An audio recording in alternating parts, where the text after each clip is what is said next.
नमस्कार। आज हम पढ़ेंगे पाठ 4 नीति सप्तक। इस पाठ के अंतर्गत हम पढ़ेंगे आज कवि वृंद द्वारा रचित नीति के दोहे। इन दोहों में जीवन मूल्य निहित है। उन्होंने दैनिक जीवन को आधार बनाकर इन दोहों की रचना की है। तो चलिए पढ़ते हैं वृंद द्वारा रचित दोहे। पहला दोहा है, करत करत अभ्यास के जड़मति होत सुजान, रस्सी आवत जात तय सिल पर परत निशान। एक बार फिर से दोहराती हूँ दोहा। करत करत अभ्यास के जड़मति होत सुजान, रस्सी आवत जात तय सिल पर परत निशान। इस दोहे में कवि कहते हैं कि निरंतर अभ्यास करने से कोई भी अकुशल व्यक्ति कुशल बन सकता है। यानी कि कोई भी व्यक्ति अपने अंदर किसी भी प्रकार की कुशलता का निर्माण कर सकता है यदि वह लगातार परिश्रम करे। इसके लिए कवि ने कुएं की उस रस्सी का उदाहरण दिया है जिस पर बाल्टी को बांधकर कुएं से पानी निकाला जाता है। बार बार पानी भरने के कारण वह रस्सी कुएं के किनारे पर बने पत्थर पर घिसती है तथा बार बार घिसने के कारण वह कोमल रस्सी उस पत्थर पर निशान डाल देती है, क्योंकि पानी भरने की प्रक्रिया बार बार दोहराई जाती है। इसीलिए वह रस्सी पत्थर पर निशान डालने में सफल हो जाती है।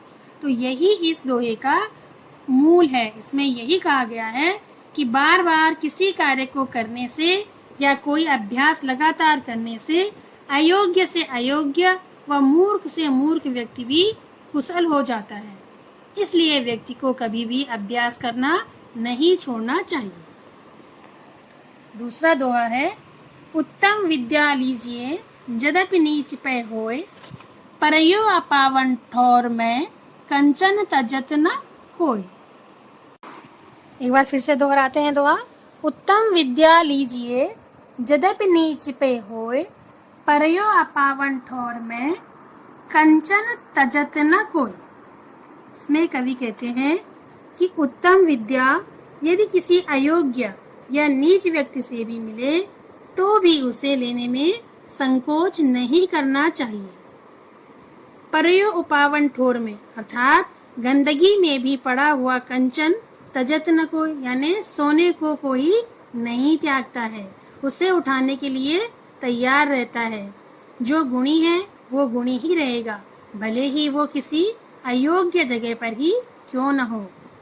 हीरा काले पत्थर के बीच पाया जाता है, कमल कीचड़ में खिलते हैं और कांटे वाली झाड़ियों पर गुलाब के फूल लगते हैं। जहाँ गुण होते हैं उस जगह का महत्व अपने आप बढ़ जाएगा, भले ही वो कितना ही गंदा स्थान क्यों न हो। अगला दोहा है, सरस्वती के भंडार की बड़ी अपूरब बात, ज्यों खर्चे त्यों त्यों बढ़े बिन खर्चे घट जात।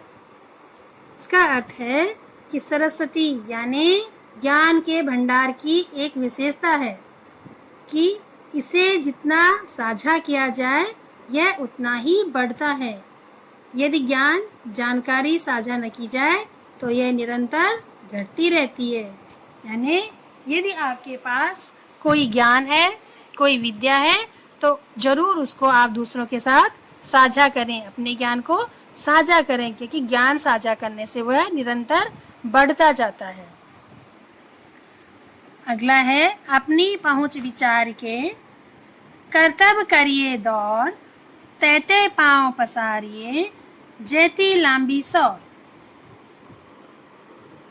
वृंद जी इस दोहे में कहते हैं कि व्यक्ति को अपनी क्षमता का आंकलन करने के बाद ही अपना लक्ष्य निश्चित करना चाहिए ताकि आप अपने लक्ष्य को प्राप्त कर सकें।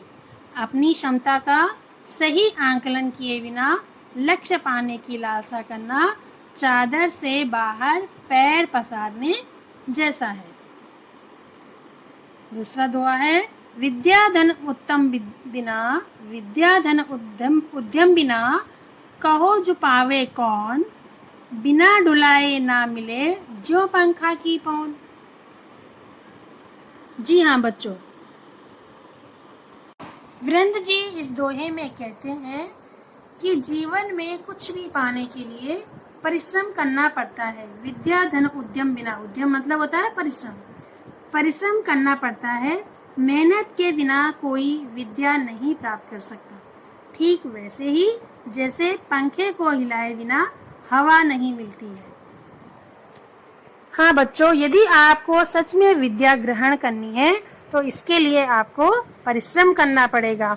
और यदि सिर्फ आपको नंबर प्राप्त करने हैं तो वो तो आप यहाँ वहाँ से नकल मारकर भी नंबर प्राप्त कर लेते हैं, लेकिन उसे विद्या प्राप्त करना नहीं कहते हैं।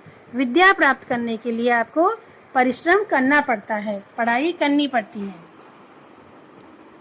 अगला है मधुर वचन ते जात मिठ, मधुर वचन ते जात मिठ, उत्तम जन अभिमान, तनिक शीत जल सो मिटे, जैसे दूध उफान। एक बार फिर से दोहराते हैं दोहा।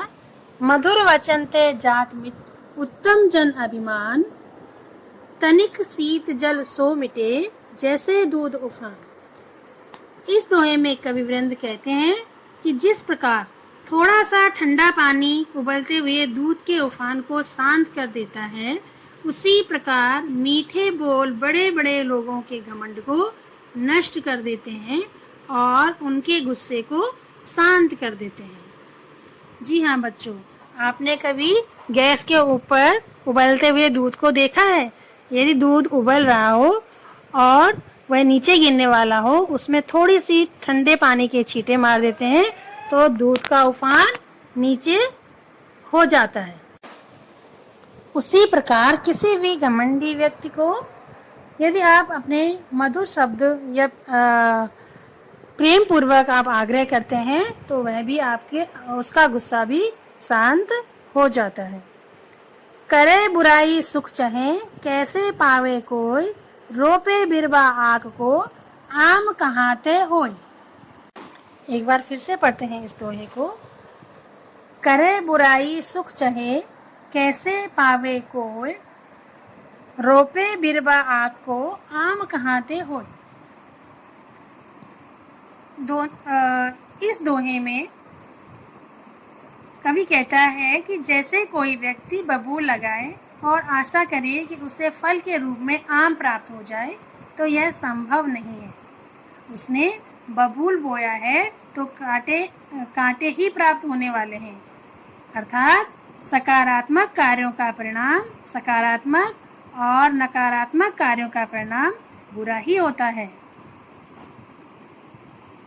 अच्छा सोचें और अच्छा ही करें, जिसका परिणाम आपको अच्छा ही मिलेगा, क्योंकि जो बुराई करता है उसे बुराई ही प्राप्त होती है और जो भलाई करता है तो भलाई के बदले उसको भलाई ही प्राप्त होती है। तो बच्चों, ये थे नीति सप्तक दोहे कवि वीरेंद्र द्वारा रचित। आपको ये दोहे याद करने हैं और इन दोहों का अर्थ सहित उच्चारण करना है और व्हाट्सएप ग्रुप पर अपनी वीडियो सेंड करनी है। धन्यवाद।